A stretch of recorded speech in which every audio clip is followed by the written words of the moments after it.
আলহামদুলিল্লাহ রব্বিল আলমিন আসসালাতু ওয়াসসালামু আলা রসুলিল করিম আম্মা বাদ قال رسول الله صلى الله عليه وسلم العمرة إلى عمرة كفارة لما بينهما الحج مبرور ليس له الجزاء إلا الجنة متفق عليه বুখারী মুসলিমে।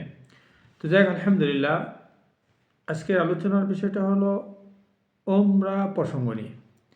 তো আসলে উমরার গুরুত্ব অনেক বেশি। যারা উমরা আদায় করে, যাদের উমরা কবুল, আল্লাহ তাদের গুনাহগুলো মাফ করে দেন। আর যারা হজ ব্রত পালন করে, যারা হজ কবুল, আল্লাহ তার বিনিময়ে আল্লাহ তাকে জান্নাত দান করবেন।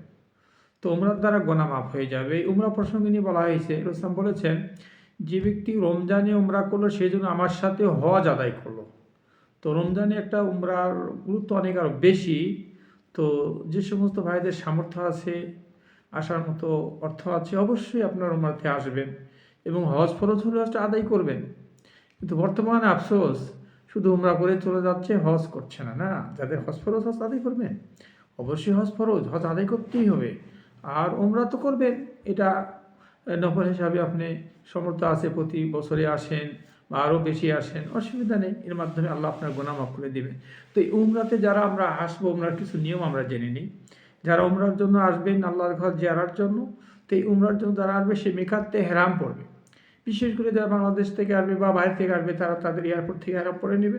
তো যখন তাদেরকে বলা হবে, তখন তারা নিয়াত করে নেবে, এহরাম বাঁধবে। এহরাম মানে আল্লাহুম্মা লাব্বাইক উমরাতান। এই যে তাকবীর তাহরিমে আমরা নিয়াত করি, এটাই এহরাম। ওই কাপড় পরার নাম এহরাম। অনেকে বোঝে না যে সাদা কাপড় পরলো আর এহরাম হয়ে গেল। না, নিয়াত যখন করবেন তখন আপনি এয়ারপোর্টে কাপড় পরেন, কিন্তু আপনি যখন এই মিকাতে আসবেন তখন আপনি নিয়াত করে নেবেন। তো বিশেষ করে কয়েকটা স্থানকে নির্ধারণ করা হয়েছে। যারা পূর্ব দিক থেকে যাবে, তাদের মিকাত হলো তাইফ, সাহের কবির, কারনুল মানাজিল। যারা মদিনার দিক থেকে আসবে, তারা যুলহুলাইফা। কিছু জায়গাকে নির্ধারণ করা হয়েছে মিকাত হিসাবে। তো এই মিকাতে এসে তারা আসলে নিয়ম হলো যে মিকাতে এসে তারা গোসল করাটা মুস্তাহাব, সুন্নত। গোসল করে দুটো ইহরামের সাদা কাপড় পরিধান করবে।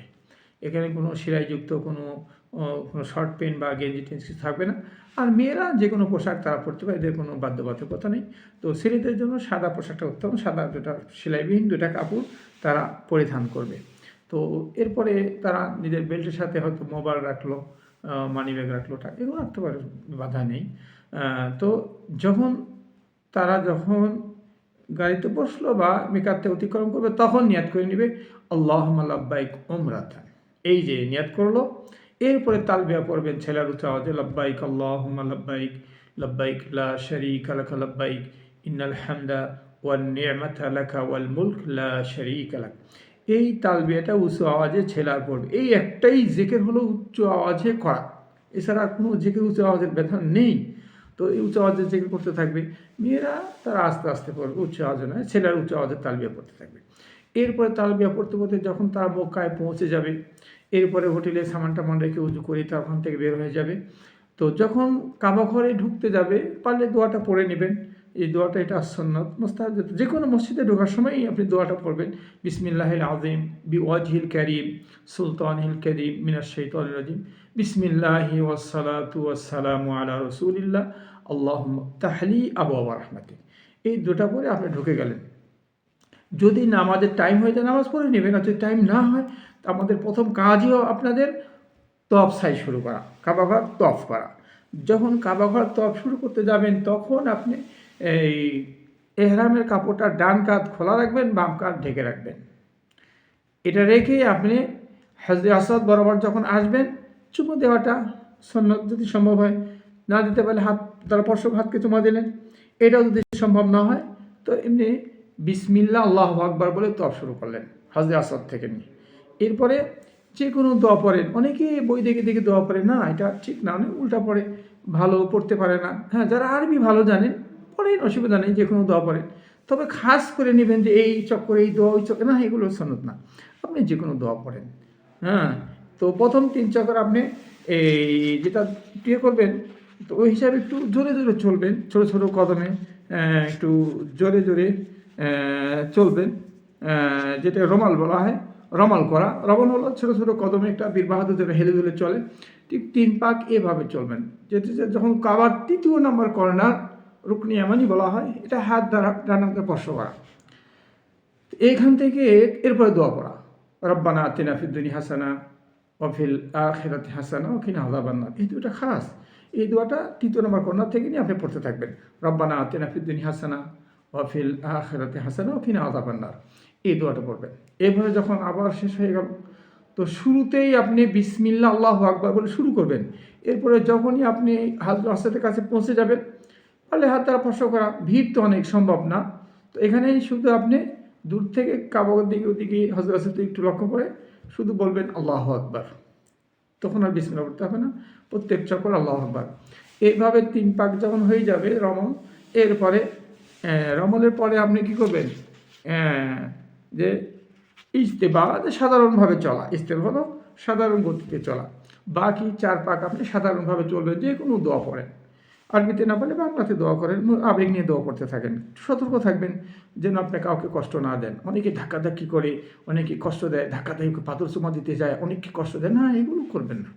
সুন্দরভাবে যদি পারেন চুমা দিলে, না হলে নেই, ধাক্কাধাক্কি করে ধীর করে না, কাউকে কষ্ট দেবেন না। ঠিকভাবে এভাবে যখন 7 পাক শেষ হয়ে যাবে, তখন আপনি এখান থেকে এই এই যে কোনো জায়গায় মাকে বের পিছনে গিয়ে 2 রাকাত নামাজ পড়বেন। তো 2 রাকাত নামাজ আদায় করবেন। প্রথম রাকাতে সূরা ফাতিহা কুল ইয়া আইয়ুহাল কাফিরুন, দ্বিতীয় রাকাত সূরা ফাতিহা কুল হুয়াল্লাহু আহাদ। যদি ভিড় হয়, যে কোনো জায়গায় হারামে যায়, সুযোগ পেলেন আপনি 2 রাকাত নামাজ পড়ে নেবেন। এরপরে আপনি সোজা চলে যাবেন সাফা, সুযোগ হলে জমজমের পানি পান করেন, এটার জন্য শেফা বলা হয়েছে। এরপরে সাফায় চলে যাবেন। তো সাফাতে গিয়ে আপনি দোয়া করবেন। এই দোয়াটা পড়া অবশ্যই দরকার। যারা জানবেন যে সাফাতে গিয়ে এই দোয়াটা পড়বেন, যে হাত তুলে দোয়া করবেন, কাবা ঘরকে দেখতে পান ঠিক সেভাবে দেখে দেখে দোয়া করবেন, যে লা ইলাহা ইল্লাল্লাহু ওয়াহদাহু লা শারীকা লাহু লাহুল মুলকু ওয়া লাহুল হামদু ওয়া হুয়া আলা কুল্লি শাইইন কাদির। লা ইলাহা ইল্লাল্লাহু ওয়াহদা আনজাযা ওয়া'দা নাসারা আবদা হাজামাল আহজাবা ওয়াহদা। আপনি এভাবে হাত তুলে দোয়া করেন। এরপর আপনি আবেগ নিয়ে দোয়া করেন সাফার থেকে। দোয়া শুরু করে এখান থেকে শুরু করবেন, সাফার থেকে মারওয়ার দিকে যাবেন। তো মারওয়াতে যেতে দেখবেন গ্রিন লাইট দেওয়া আছে, সবুজ লাইট। এই জায়গাটাতে সাই করা মানে দৌড় দেওয়া। ছেলেরা দৌড় দেবে, মেয়েরা না, ছেলেরা একটু দৌড় দেবে এই জায়গাটাতে। এটা হলো মুস্তাহাব সুন্নাত, দৌড় দেবে। এরপরে তারা ধীর গতিতে চলবে। একটা বিষয় হলো যে 7 পাক তওয়াফ হয়ে গেলে আপনি কাঁধ ঢেকে ফেলবেন, কাঁধ ঢেকে নামাজ পড়বেন। এটা একটু খেয়াল রাখতে হবে যে কাঁধ ঢেকে নামাজ পড়বেন। এরপরে বাকি টাইমগুলো কাঁধ ঢেকে রাখবেন। আপনি সাফা থেকে মারওয়া গেলে আবার মারওয়া থেকে ওই আগের দোয়াটাই পড়লেন, হাত তুলে দোয়া করলেন, যে লা ইলাহা ইল্লাল্লাহু ওয়াহদাহু লা শারীকা লাহু লাহুল মুলকু ওয়া লাহুল হামদু ওয়া হুয়া আলা কুল্লি শাইইন কাদির। লা ইলাহা ইল্লাল্লাহু ওয়াহদা আনজাযা ওয়া'দা নাসারা আবদা হাজামাল আহজাবা ওয়াহদা। দোয়াটা পড়লেন, হাত তুলে দোয়া করলেন। সাফা থেকে মারওয়াতে যাবেন, কিন্তু 1 হয়ে যাবে। মারওয়া থেকে সাফা আসবেন, আবার দোয়া করবেন, 2 হয়ে যাবে। সাফা থেকে আবার মারওয়া যাবেন, 3 হয়ে যাবে, দোয়া করবেন। মারওয়া থেকে আবার সাফা ফিরে আসবেন, 4 হয়ে যাবে, দোয়া করবেন। সাফা থেকে মারওয়া যাবেন, 5 হয়ে যাবে, দোয়া করবেন। মারওয়া থেকে সাফায় ফিরে আসবেন, 6 হয়ে যাবে। সাফা থেকে যখন মারওয়া যাবেন 7, এই যে 7 পড়া হয়ে যাবে, তখন আর দোয়া করবেন না। তো এখান থেকে বের হয়ে যাবেন। বের হয়ে গিয়ে মাথার চুল নেড়ে করবেন। এহরাম পরা অবস্থাতে মাথার চুল নেড়ে করবেন, হ্যাঁ, মাথার চুল নেড়ে করবেন। এরপরে এহরাম খুলবেন। তো এরপরে ইনশাআল্লাহ আপনি সাধারণ গোসল করেন, সাধারণ পোশাক পরে। তো একটা বিষয় আমাদের খেয়াল রাখতে হবে, বিষয়টা হলো যে যখন আমরা এহরামের নিয়াত করে ফেলবো, বেশ কিছু কাজ কিন্তু নিষিদ্ধ হয়ে যাবে। যেমন ছেলেরা মাথা ঢাকা যাবে না, সুগন্ধি ব্যবহার করা যাবে না, দাড়ি নখ কোনো কিছু কাটা যাবে না, বিয়ে শাদীর কোনো কথা বলা যাবে না, কোনো কিছু স্বীকার করা যাবে না, স্বীকার ধরা যাবে না। তো এগুলোর থেকে সতর্ক থাকবে। এগুলো নিষিদ্ধ। তো এরপরে শুধু তালবিয়া পড়বেন যতক্ষণ পর্যন্ত তওয়াফ সাই শেষ না করবেন। তো তওয়াফ সাই যখন শেষ হয়ে যাবে, তওয়াফ শেষ করলেন, সাই শেষ করলেন, তো এর মধ্যে আরেকটা বিষয় হলো যে তোয়াফ করবেন, এই তোয়াফটা যেন আপনি অজু অবস্থাতে, পবিত্র অবস্থাতে, তুহুর অবস্থায় করেন, তোয়াফটা করবেন। আর সাই জন্য যদি অজু নাও থাকে সমস্যা নাই, তবে তোয়াফের জন্য আপনি তুহুর অবস্থাতে তোয়াফ করবেন, পবিত্র অবস্থায় তোয়াফ করবেন ইনশাআল্লাহ। কারণ তোয়াফটা হলো নামাজের সওয়াবের মতো সব। তো এরপরে ইনশাআল্লাহ আমরা শেষ করে দিলেন না, মাথার চুল নেড়ে করলেন অথবা ছোটো করলেন। তো সাথে বলেছেন যারা মাথার চুল নেড়ে করলো তাদের 3 বার করে দোয়া করছেন, আল্লাহুম্মা গফির লিল মুহাল্লিকিন, আল্লাহুম্মা গফির লিল মুহাল্লিকিন, আল্লাহুম্মা গফির লিল মুহাল্লিকিন। শেষে কি বললেন? আল্লাহুম্মা গফির লিল মুকাসসিরিন, যারা মাথার চুল নেড়ে করেছে রাসূল সাল্লাল্লাহু আলাইহি ওয়াসাল্লাম তাদের জন্য ৩ বার করে দোয়া করে দিয়েছেন গুনাহ মাফের জন্য। আর চুল ছোট করলো তাদের দোয়া করলো। আর অনেকে আছে শুধু কেঁচি দিয়ে একটু এদিক সেদিকে কাটে, না তাদের কিছুই হলো না। এটা একটা দেখানো ফ্যাশন উমরা হলো না। আপনি রাসূলের সুন্নত অনুযায়ী করবেন, সমস্ত চুল কেটে ছোট করবেন অথবা চুলটাকে নেড়ে করে ফেলবেন। এরপর সাধারণ পোশাক পরবেন এবং হারামের চেষ্টা করবেন ৫ ওয়াক্ত নামাজ হারামে পড়ার জন্য। মসজিদে হারামের সীমানা অনেক বড় এরিয়া, যেখানে ১ রাকাত নামাজ ১ লক্ষ রাকাত নামাজের সওয়াব, অনেক সওয়াব। একবার সুবহানাল্লাহ বললে ১ লক্ষ বার সুবহানাল্লাহ সওয়াব। এই যে সুযোগ আসছে আপনার জন্য, এবার উমরা করলে গুনাহ মাফ হয়। সুযোগ হলে তওয়াব করেন, তওয়াব বেশি বেশি করেন, এটাও ইবাদত।